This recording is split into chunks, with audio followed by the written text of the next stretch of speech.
6월 28일 월요일 조깅을 전파한 사람. 1960년대 시카고의 대표 지역지인 시카고 트리뷴에 이런 기사가 실린 적이 있습니다. 요즘 들어 아침마다 달리기를 하는 사람이 늘어났다. 아주 이상한 취미다. 지금은 건강관리의 대명사가 된 조깅이지만 50년 전만 해도 사람들은 거리를 뛰어다니는 것을 아주 이상하게 생각했습니다. 조깅이라는 말조차 알려져 있지 않아서 건강을 위해 거리나 공원을 뛰는 사람들은 경찰에게 불신 검문까지 당했습니다. 그러다 나이키의 창업자인 빌 보어만이 뉴질랜드에서 운동 코치인 아서 리디아도를 만나 조깅에 대해서 알게 됩니다. 조깅이 사업 확장에 큰 기회라고 생각한 그는 미국에 돌아와 바로 조깅을 대대적으로 홍보했습니다. 각종 언론의 전문가들의 의견과 실험 결과를 실어 사람들에게 조깅을 알렸고 연예인들을 활용해 적극 홍보했습니다. 그리고 불신검문을 당하지 않게 조깅을 하고 있다는 티를 낼 수 있는 트레이닝복을 만들었고 이내 조깅화까지 만들었습니다. 심지어 당시 건강을 위해 이산화탄소 농도가 낮은 저녁에 하던 조깅을 더 안전한 아침에 하도록 유도하는 운동까지 했습니다. 결국 한 사업가의 열정이 전 미국의 조깅을 문화처럼 퍼뜨렸고 지금은 전 세계에서 그대로 문화를 따라 조깅을 하고 있게 됐습니다. 우리 몸에 좋다는 이유로 다방면으로 연구하고 시간을 쓰는 것이 사람입니다. 이와 같이 영혼 구원에도 마음을 쓰고 있는지 되돌아봐야 할 것 같습니다. 모든 사람에게 꼭 필요한 구원을 시대의 문화와 코드에 맞는 방법으로 전하기 위해 고민하고 노력하면 어떨까요? 오늘의 말씀. 이르시되 내가 은혜 베풀 때에 너에게 듣고 구원의 날에 너를 도왔다 하셨으니 보라 지금은 은혜 받을 만한 때요 보라 지금은 구원의 날이로다. 고린도후서 6장 2절. 오늘의 찬송 285장. 주의 말씀 받은 그날. 오늘의 만나. 주님, 복음 전파에 대한 참을 수 없는 열정을 갖게 하소서. 일상에서 복음을 전할 수 있는 방법을 고민해 봅시다.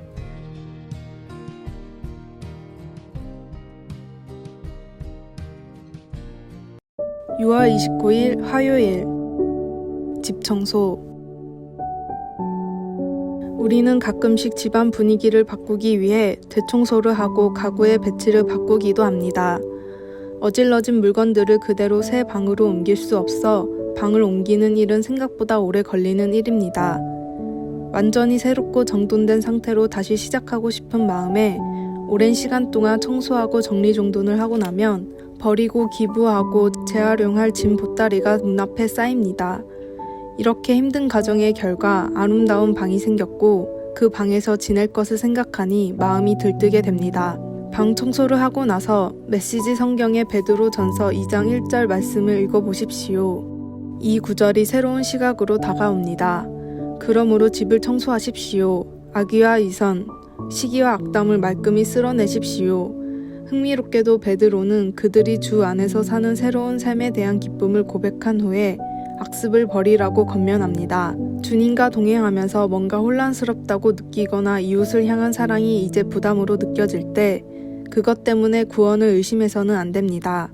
우리는 구원받기 위해서가 아니라 구원받았기 때문에 우리 삶을 바꿔나가는 것입니다. 그리스도 안에서 얻은 새 삶이 아무리 생생하게 느껴진다 해도 몸에 밴 나쁜 습관들이 하룻밤 사이에 사라지는 것은 아닙니다.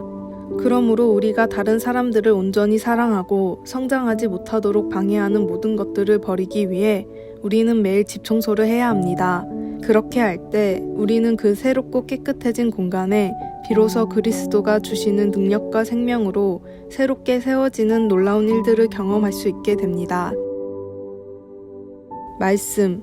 그러므로 모든 악독과 모든 기만과 외식과 시기와 모든 비방하는 말을 버리고 베드로전서 2장 1절. 찬송 436장. 나 이제 주님의 새 생명 얻음무. 기도. 우리 주 예수님을 통해 우리 안에 세우시는 새로운 삶에 감사드립니다. 청결하고 새롭게 되기 위해 매일 주님을 바라보도록 도와주소서. 아멘.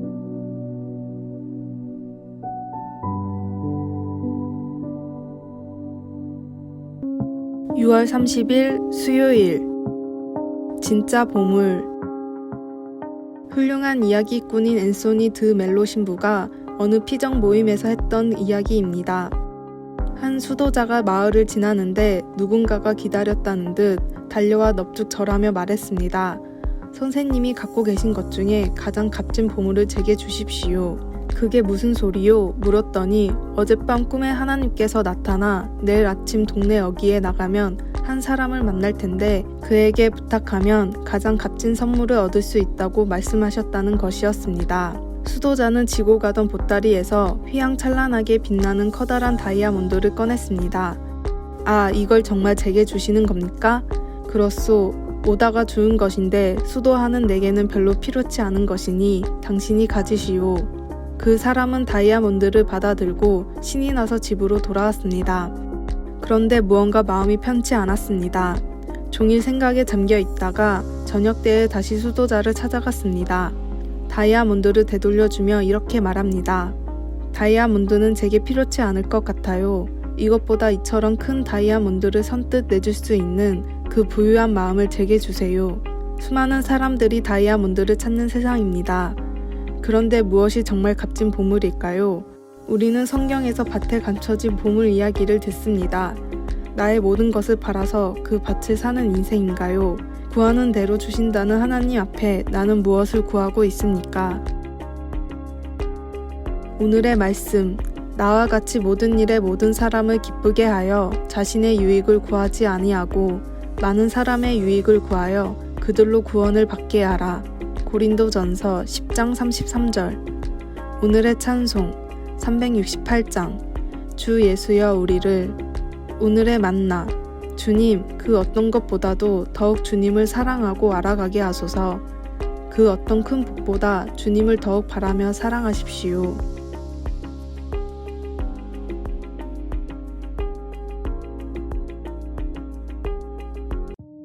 (7월 1일) 목요일. 하나님 아버지의 돌보심. 유리창에 부딪혀 사고를 당하는 새들이 종종 있습니다. 파닥거리고 있는 새를 발견하면 우리는 마음이 아픕니다. 연약한 새를 꼭 돕고 싶은 마음도 생깁니다. 마태복음 10장에서 예수님은 앞에 놓인 위험에 대해 제자들에게 경고하시면서 그들을 위로하시려고 참새를 보살피시는 하나님 아버지에 대해 말씀하셨습니다. 그러고는 12제자에게 지시하시며 더러운 귀신을 쫓아내며 모든 병과 모든 약한 것을 고치는 권능을 주셨습니다.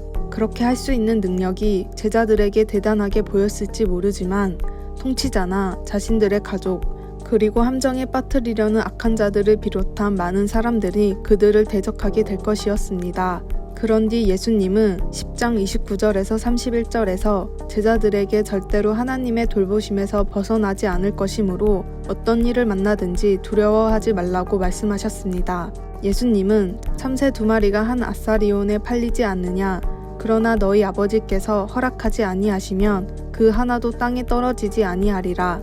두려워하지 말라. 너희는 많은 참새보다 귀하니라 라고 하셨습니다. 우리가 새를 생각하는 마음보다 하나님은 틀림없이 더 많이 생각하셨을 것입니다. 그런 하나님께서 당신과 나를 얼마나 많이 보살피고 계시는지 생각해 보십시오. 말씀. 참새 2마리가 한 아사리온에 팔리지 않느냐, 그러나 너희 아버지께서 허락하지 아니하시면 그 하나도 땅에 떨어지지 아니하리라. 마태복음 10장 29절. 찬송 382장. 너 근심 걱정 말아라. 기도. 사랑하는 하나님 아버지, 항상 저를 지키시고 보살펴 주시니 감사합니다. 아멘.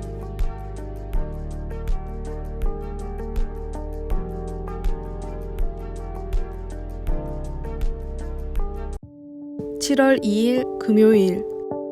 더 큰 목소리.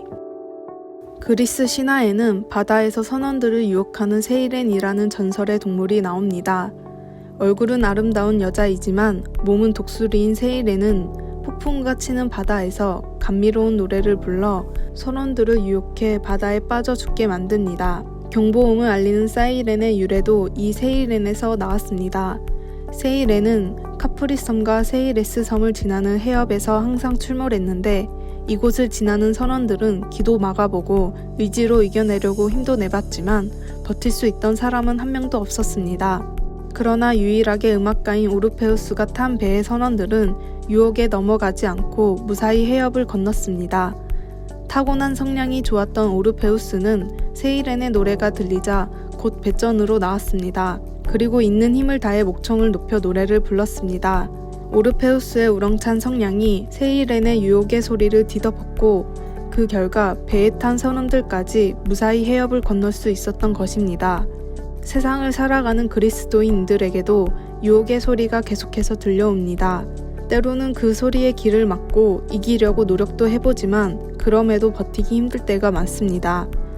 그러나 우리에게 하나님이 주신 진리의 말씀이 있습니다. 세상의 유혹이 찾아올 때면 진리의 말씀을 더 크게 선포하십시오. 오늘의 말씀, 예수께서 깨어 바람을 꾸짖으시며 바다더러 이르시되 잠잠하라 고요하라 하시니 바람이 그치고 아주 잔잔하여지더라. 마가복음 4장 39절. 오늘의 찬송 429장 세상 모든 풍파 너를 흔들어. 오늘의 만나, 주님 죄에 도망치지 않고 당당히 맞서 싸워 이길 능력을 주소서. 말씀을 선포하는 삶으로 세상의 유혹을 이깁시다. 아래의 빨간색 글자 구독을 누르시어 더 많은 전도의 열매를 맺으시기를 기도합니다.